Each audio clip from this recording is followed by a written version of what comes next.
ஆண்டவர் இயேசு போதித்த அன்பு, கிறிஸ்தவ அன்பு, நீதி நேர்மைக்கு அப்பாற்பட்டது. எப்படி? கண்ணுக்கு கண், பல்லுக்கு பல். எனக்கு தீமை செய்தாங்களா நான் செய்யலாம், இதுதான் மனப்பாங்கு. இப்போ இருக்கிறது. பழைய ஏற்பாட்டில் இது சட்டமே கூட. அடித்தா திருப்பி அடி, தப்பு இல்லை. அப்படி செஞ்சாதான் மனசு நிம்மதியாக இருக்கும்.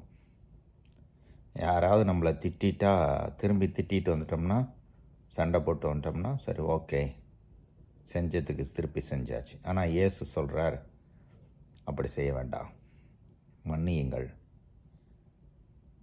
ஒரு கன்னத்தில் அரைஞ்சா மறு கன்னத்தை திருப்பி காமி. கொஞ்சம் தூரம் நடக்க கூப்பிட்டா ரொம்ப தூரம் போங்க. பொருள் கொஞ்சம் கேட்டால் இன்னும் கொஞ்சம் கூட கொடுங்க.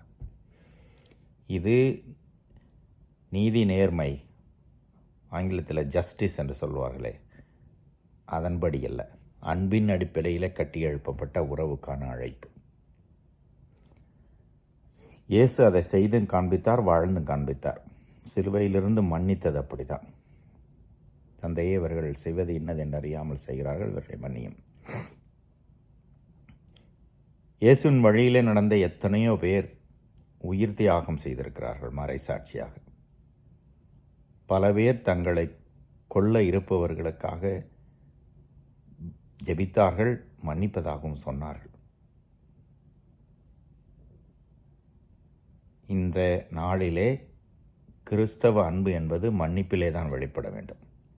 மன்னித்தோமென்றால் நம் மனதும் எளிதாகிவிடும், உடல் நலமும் கிடைக்கும். யோசித்து பார்ப்போம், இயேசுவின் போதனை எவ்வளவு தூரம் நாம் உள்வாங்கி இருக்கிறோம். இறைவன் என்று வாழ்த்து பெறுவாராக.